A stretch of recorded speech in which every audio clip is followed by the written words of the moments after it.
Thank you, everyone. Welcome, everyone, to another episode of Signs, Planets, and Stellar Rhythms. Today, I'm going to be talking about a lot of different things coming up astrologically for here at the end of September, and mostly in the October region, and some other major topics that are at hand. And you may notice that it's been a while since I've done a recording for one of these episodes. I was delayed due to the Southern Oregon fires. I'm living here primarily in Southern Oregon for the next several months, and with monthly visits up to the Portland metro area. So I had to evacuate my home and stay with some friends in Medford for a couple of weeks before I can come back. And my place was saved, and it was just an incredible experience. And so grateful and blessed to be here with you all.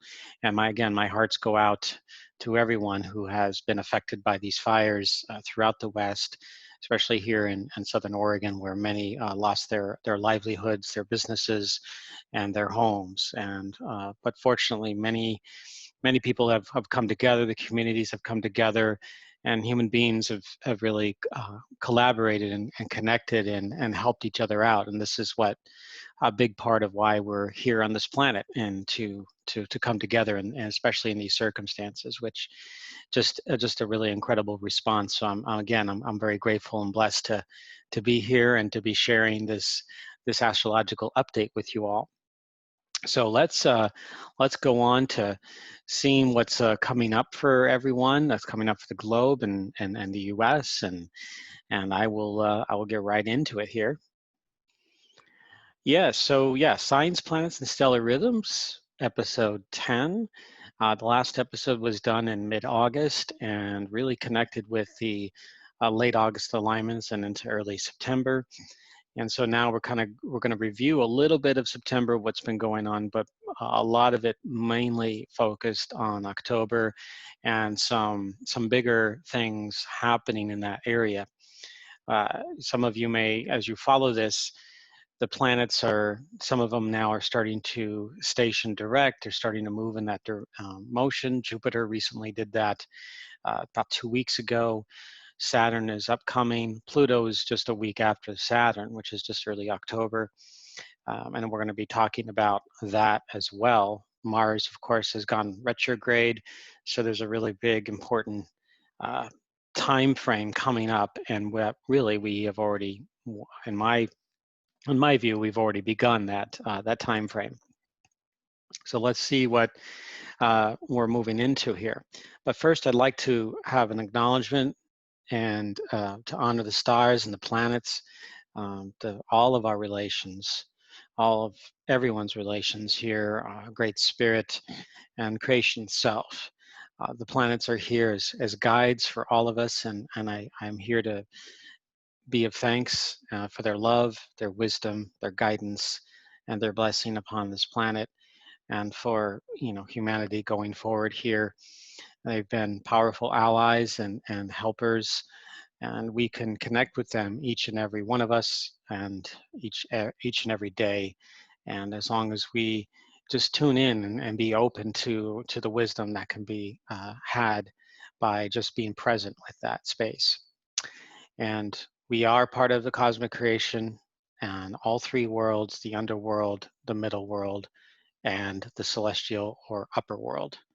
All of them are strongly present in our lives all the time. Okay, so what are the highlights? Well, we're going to review a short review of the October aspects. We're going to look at the back and direct motion, certainly emotion, and acceleration of events, of things coming in. There's a slowing down period, and then there's a speeded up acceleration or concentration and pressure. And this could create certain circumstances that show up, continuing the theme of 2020. We're also going to take a look back at what we call the metonic and nodal return of the 9/11 event, 9/11 being 9/11/2001, and its significance at this time. And then, of course, Vesta in Virgo. This is coming up in late October, and I'm going to do a whole video about Virgo specifically, but I wanted to, kind of alert people, share them what is coming up with why this particular transit of Vesta is really vital here. All right, so a lot of October highlights. I'm not going to go into each and every one of these. That would definitely take up an hour's worth of time. So we'll be doing another video to maybe go into a few others in a couple of weeks, maybe by the 2nd or 3rd week of October as we go into that. But here's some major highlights. A full moon coming up on October 1st in Aries. This is taking place in conjunction with Chiron. So this is about the wounds, the fracture point, something I've shared in great detail in an article that I wrote recently in relation to the fires that took place out here in Oregon and California. Other things, October 2nd, Moon and Mars conjunction. We have the 3rd and 4th. First, the 3rd, Mars and Eris conjunction. Pluto stations direct on October 4th. And then October 7th, this is really coming up with this buildup here. Pluto, Saturn, and Jupiter come back within 7-degree orb of each other in the sign of Capricorn. This is important because in November, they'll come in a 2-week period, they'll be within 4 degrees of each other, which is the closest they will have come in many, many centuries. And I'll be doing a whole video about the US election, what that means. So stay tuned for that. Sometime in October, there'll be some focus on the 2 presidential candidates as well as the VPs, including Kamala Harris and Mike Pence. And I'll look at their charts, and it'll be probably a little bit longer video in the analysis portion of that. Also coming up, Mars reaches its maximum brightness in October at -2.62. It's not quite as bright as it was in July of 2018 when it was a little closer to the Earth at close to a -2.8 in magnitude. So the minus numbers are the brighter numbers. Plus numbers are the ones that are not as bright. So the 13th, we have a Moon and Venus conjunction in Virgo, and Mercury stationing retrograde on that day, on October 13th. And that'll be conjunct Juno. So that'll carry us in, the Mercury retrograde will carry us in and through the US general election in Scorpio, and then retrograding into the sign of Libra. So we have some additional layers here, and I'll talk about the Mercury retrograde probably in more detail when I get into the US election in a separate video. October 16th, we have the new moon. This is a really powerful one. I'll be talking about the moons, new moon and full moon here in the next slide. And then there are some other alignments that take place. And you can read those here on the screen. Venus and Neptune in opposition. Mars squaring Jupiter, the 2nd time in this year that it's doing that, and they'll be doing another one in December, I believe it is. So we have on October 21st, Pluto, Saturn, and Jupiter get within 6 degrees of each other. That's only 2 weeks after the 7-degree orb. This is due to the planets now stationed direct. Jupiter's moving a little faster. Pluto's moving slightly. Saturn's still kind of in this slow period, so that Jupiter's kind of helping bring these all together. And then the very next day, with all that happening, we have the moon in conjunction with all 3 of those Capricorn planets. And on the 22nd, of course, the two other things take place. Vesta entering the sign of Virgo. It'll be there for 9 months, which is why I'm going to talk about it. And then the sun entering the sign of Scorpio. So the season of Scorpio, the time of Samhain, Halloween, many other names by that particular holiday. And there'll definitely be some portional ceremony on my part at the particular cross-quarter time of this year, coming up at the end in October. So the full and new moons, wow. Do we got some amazing new and full moons here.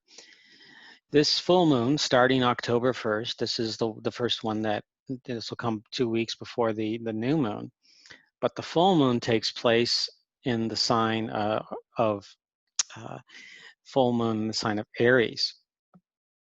And near Mars, near Chiron, very close to Chiron, actually, be in conjunction, and in the fish constellation.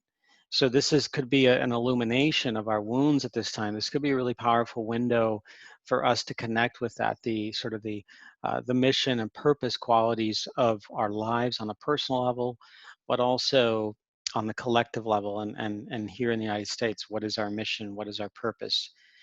Who are we as a nation? What is our identity? And that push into what we want in this, choosing the right path, or choosing a path that feels like it's in resonance with Earth, with our lives, and so forth, without being blinded by distraction or invented stories or things that have no basis in reality here.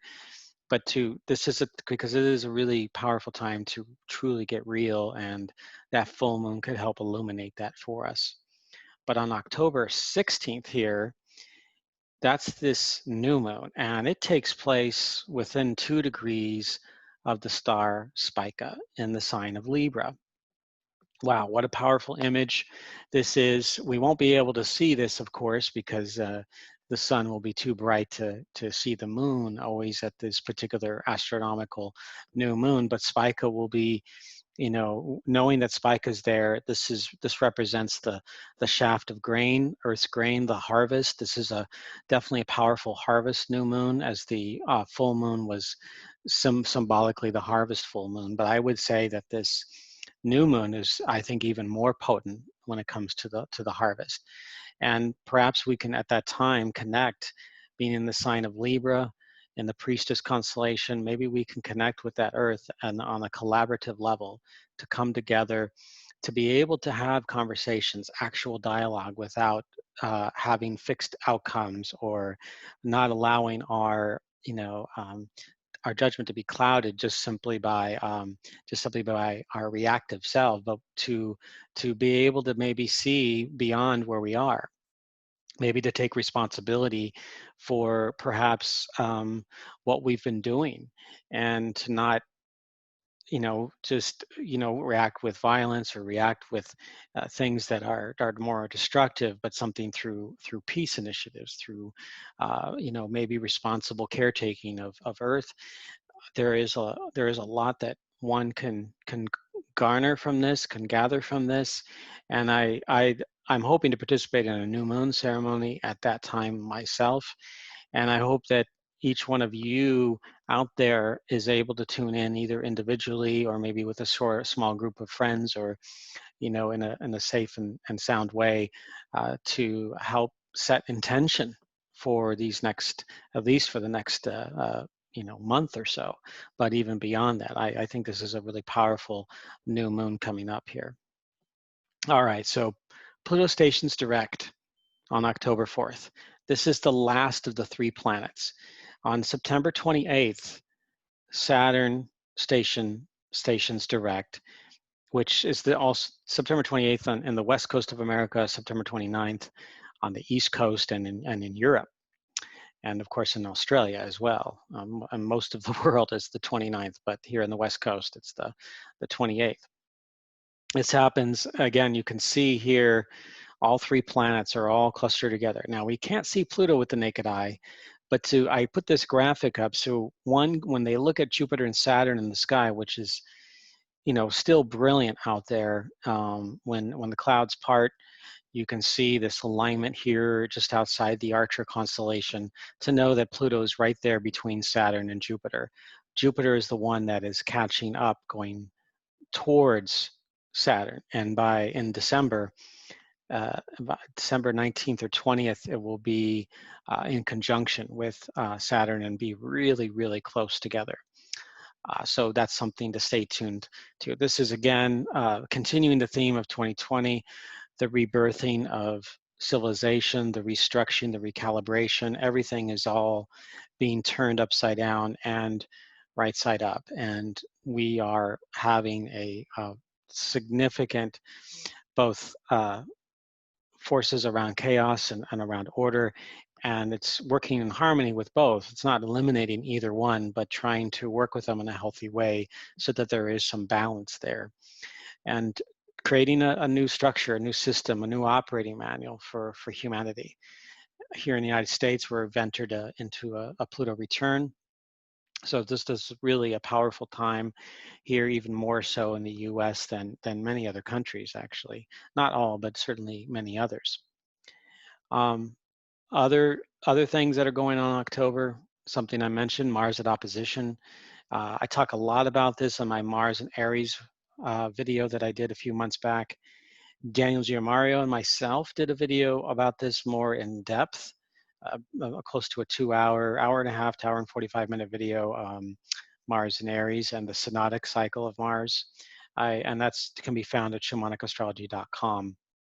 But my video's on my YouTube channel. And so here, it happens October 13th. In other parts of the world, of course, it's on October 14th. But we can see Mars is still retrograde and will be through mid-November. We can see Heiress very close nearby. So the masculine and the sovereign goddess Aries are connected very closely, and it just shows this union of will, of a strength, of mission and purpose to maybe come together and collaborate on a common cause. Maybe this is the setting of the intention for the entire Mars cycle, which is about 26 months long. It's really pouring into this space that we need as human beings to go forth into our lives. Some of you may be in a Mars return. I'm ending mine at this date. Some of you are going forward, but for the world, this is, you know, a new energy coming in and a new way to experience and express Aries in the world.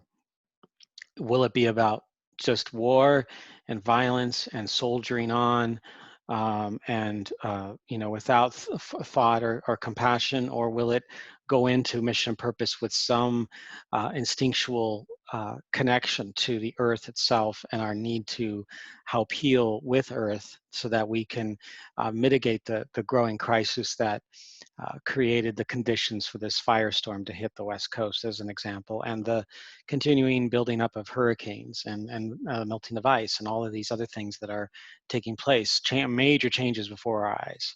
So how can we work with this, especially on a spiritual level, but also on a practical level, to use different technologies and different ways to come together and do this in a harmonious way, rather than in just a destructive kind of a fashion.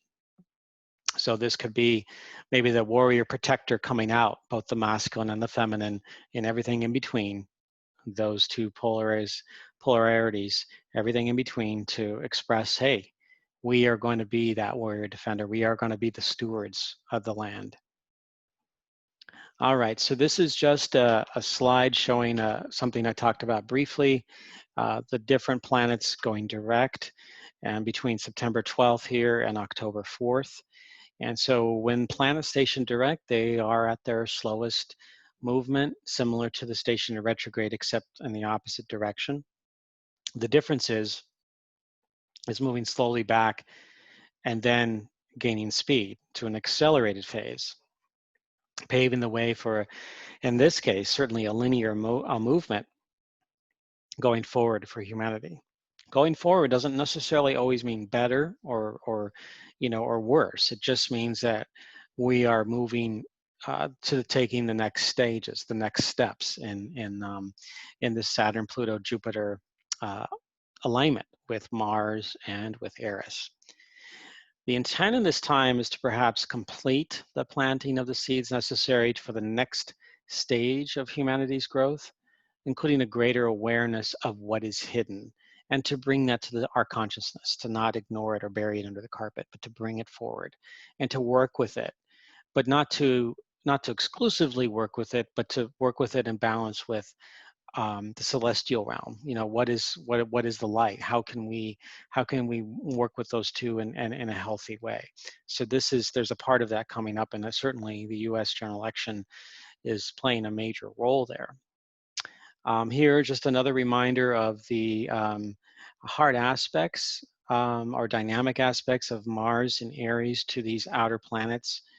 I've shared this slide in numerous videos, but I keep bringing it up because we are in this time of great change.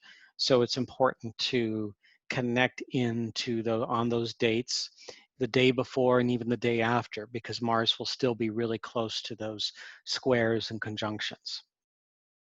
And of course, we have for October 18th, October 3rd, as dates, October 9th, with a Mars square Pluto, something I didn't write all the things that were in the October highlights, but these are important dates in early to mid-October coming up. But again, looking at the day before and the day after as well.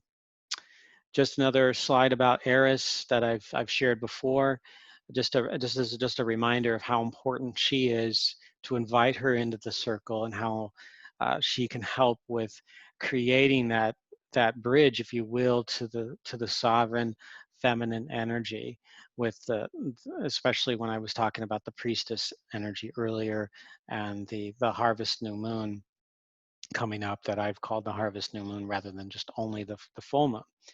So Aries is a disruptor of great change for society, civilizations, assisting us to uncover our own internal and external conflicts, shadows, and disharmonies, but also to realize, hey, we are part of this, and we saw for thousands of years the projection of the patriarchy onto the feminine and the masculine, of what they thought it was intended to be. But now we are in a deconstruction of that, a dissolving of thousands of years of patriarchal rule, if you will, for lack of a better term, and now moving into another stage that is, we really truly don't know. It's the end of it's the turning of the ages. So this is a brand new thing that we're moving into.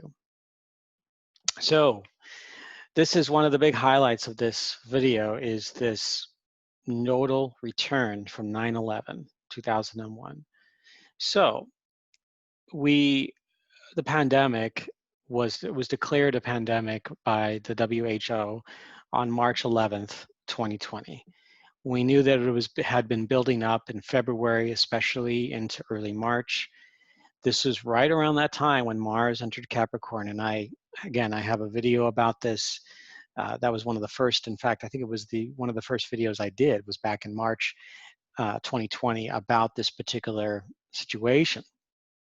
So, but on March 11th, 2020, the lunar nodes, which move backwards. So for those of you that are not familiar with the lunar nodes, these are intersection points between the path of the sun in the sky, which is the plane of the solar system, and the moon's orbit of the Earth. And so the moon doesn't follow the exact plane. It generally follows it, but not as exactly as, say, Mars and Venus and Mercury, Jupiter and Saturn and the major planets. So the moon goes up and down, and then there's an oscillation that happens with it. And so it's that oscillation, that sine wave that's created, that creates these intersection points, and they take about 18.5 years to return. And then every 19 years is what I'm then going to show on the next slide, is when the sun moon comes back to the same aspect it was 19 years prior. And that, again, that only happens once every 19 years. So these are really powerful returns from the past and the future coming together and reminding us, connecting us to the next stage of our movement toward future. So in this case, this was a return of the 9/11 event, and in a completely different context here. We certainly saw the global ramifications of the 9/11 event, and to air travel, to how we live our lives, to the changes in various governments and so forth, and wars that brewed from that. So here we have this, and wow, what a change in society as well. Of course, there were other major factors going on, like we talk a lot about Saturn, Pluto, and Jupiter coming into form, and then Mars coming through that. But we can see then on March 22nd, the node got within 1 degree, and then on March 26th, they got exact. And that was literally the center point of, at least here in the United States, many states going under lockdown, certainly on the Pacific coast. A lot of states were following suit. Other states were doing some hybrid version of that. So it all depended, but it was really things just completely slowed down, in a tremendous way. The economy went down, and we were really scared. And we didn't know what this was we didn't know how long this would last or what was happening. Now we're here 6 months later, wondering, okay, when, we're looking at vaccines, we're looking at how we can have better treatments for this virus, how we can live our society in a different way, and protective way for society, for different countries, different lands, different cultures. So this is a part of what that's about. And we can see this is one of the reasons why astrology actually works, is when something like this takes place. This is really powerful. So here it is on September 10th of this year, 2020. This was the Metonic return. So it means when the sun comes back to its original position, it's always off by the Gregorian calendar. There's never it's never exact with the Gregorian calendar, but the sun returns to the exact same position in the sky at 1850 Virgo as where it was during the 9/11 terrorist attacks on the World Trade Center. And then the moon was only 1 degree, less than a degree off on September 10th, 2020 with the sun.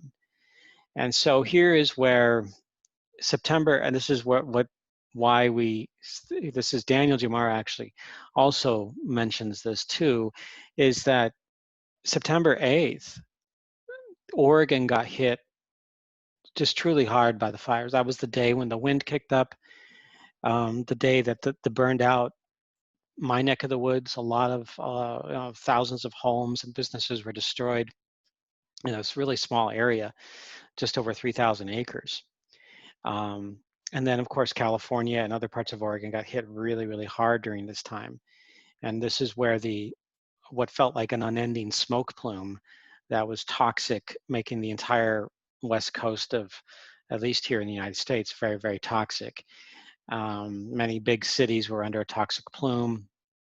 It was very, depressing, and just created a very, you talk about lockdown, it was it was a lockdown of completely different proportions, where you didn't really want to go outside very much at all. You could smell the smoke in stores. I certainly did. And Daniel looked at it, and I would agree with him, as kind of one might say, even the 9/11 of the West Coast, except it wasn't just specifically started by only humans, although it was indirectly, with the power lines going down and sparking fires under extreme dry conditions, and then the winds kicking up across the West Coast, just accelerating these fires. There were a couple of people that were arrested for arson, but it wasn't anything there was no conspiracy theory here around this. I know some people have purported that or have blamed that, but I don't. When I've listened to interviews by local law enforcement and firefighters and communities, I don't see, there's nothing there that they found on the ground. These people that were really there, they did not find anything along those lines, like some kind of government conspiracy to push out people, or to remake the land in some fashion, or to test. I've even heard theories of government testing weapons, but there's just completely, I don't see it. I simply don't see it here. So I'm sharing this because sometimes we look for very complicated answers to something that really, its primary origin is the conditions that were created, that created this situation, was climate change. And I'm certainly here in Oregon in the forefront of this change, and I'm sure there are many, many millions of others that can share also their stories too. But we're in the thick of it, and that's something that I want to continue to bring awareness to out there in the world. All right, so we can see the destruction from this event. We can see the return of this, the sun-moon aspect, which was like about a last quarter moon. And we can see the power of astrology and connecting with that. It doesn't necessarily say specifically what will happen, but it is something to watch for. And we have to tune in to all the other astrological energies that are there, archetypal, planetary, and to see what we can see as maybe perhaps an intent here.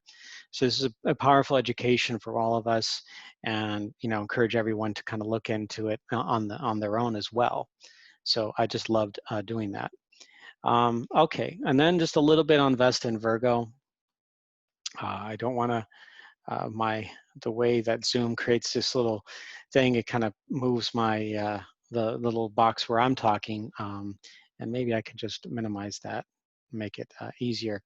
So see Vesta and Virgo. So Vesta is going to spend about 9 months in this sign, coming up on October 22nd, all the way until July 18th of 2021. And the reason that's happening is Vesta, the asteroid, is moving into a space where Earth is catching up to this asteroid in its orbit.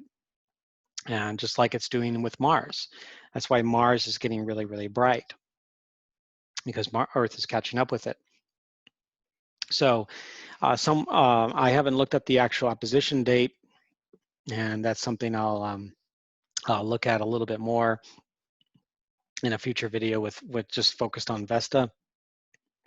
So stay tuned. But Vesta symbolizes the sacred hearth within and connects us to our spiritual service and nurturing the fire of our home and community.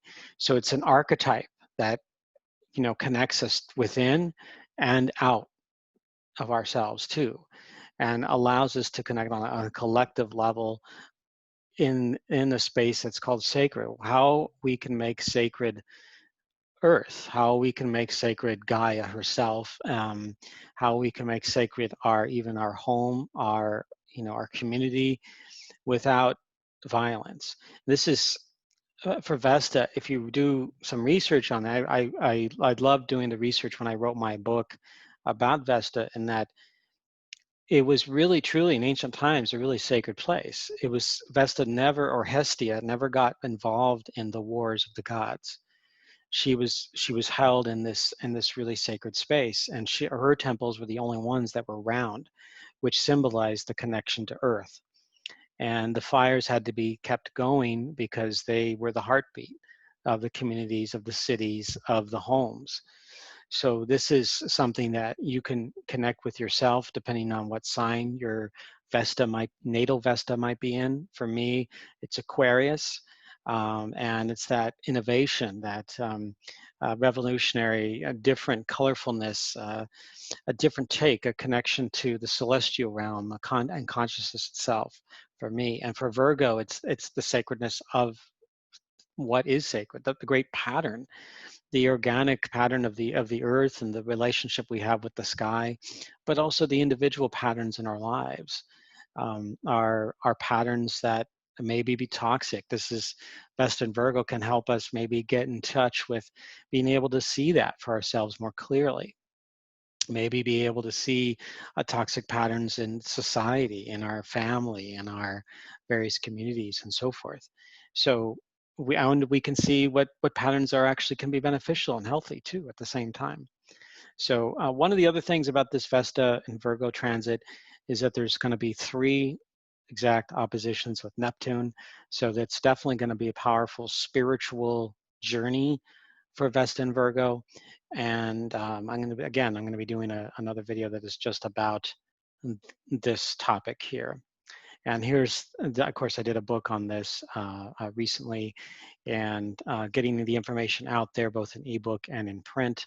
So for those of you that are interested, these are for people who are curious about astrology, want to learn a little bit about it, or are practicing astrologers, and want to add some additional knowledge to their toolbox.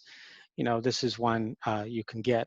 I also, for those of you also interested in more about the asteroids, Demetra George's Asteroid Goddess book is a fabulous book and I fully recommend that. I plan on doing more writings around the other asteroids in the future once I get even more tuned into, for example, Ceres, Pallas Athena, and Juno, and especially those ones, but even possibly even Hygeia as well, which is another very large asteroid, one of the largest. So something to tune into. And, these are, I talked about retrogrades in the last episode, and these are just slides to share and remind people. Right now, we're still in a major retrograde period through, until Pluto goes direct. But then after Pluto goes direct, we have Mercury going retrograde. So we'll still have about 6 or 7 planets in retrograde at that time. And, we want to connect into that space, because it's retrograde means it's going backwards into re-looking at something more fully, more directly, more purposely.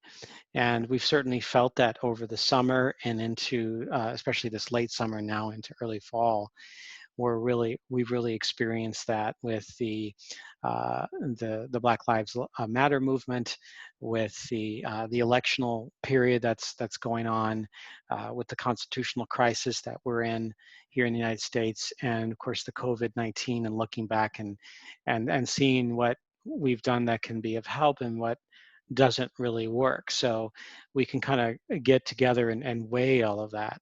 And so these are retrogrades will help us connect to those kinds of events, but also in our own personal lives, how we can apply that to ourselves, and what maybe what particular cycles we might even be going through, where that retrograde period is asking us to kind of go back a little bit and, you know, and have introspection and meditate on what, that deeper level of what the initiation we're all experiencing here. So thank you again for being with me today. And I really want to just share my thanks to all of you that reached out to me as well and shared their thoughts. And I reached out to others who were going through a lot of similar things, and to my friends who showed up and I was able to stay in Medford, especially my friends Susan and Steve, and call out to Rowan and others, and being of help and connection to all that we are here, that where communities come together. And these are just some fabulous, a lot of amazing, heartfelt people that we need more of, that we have. Actually, there are a lot more out there in the world that we just haven't seen, at least that doesn't get the headlines, but they're out there. And this is part of the reason why I have faith in that we will be able to navigate through these tough quarters and these upcoming tough times that are truly powerful, especially October, November into early December. And I will leave it at that. And I wish you all a peace. And I wish you all have that, look up, connect with the sky, and dream well, everyone.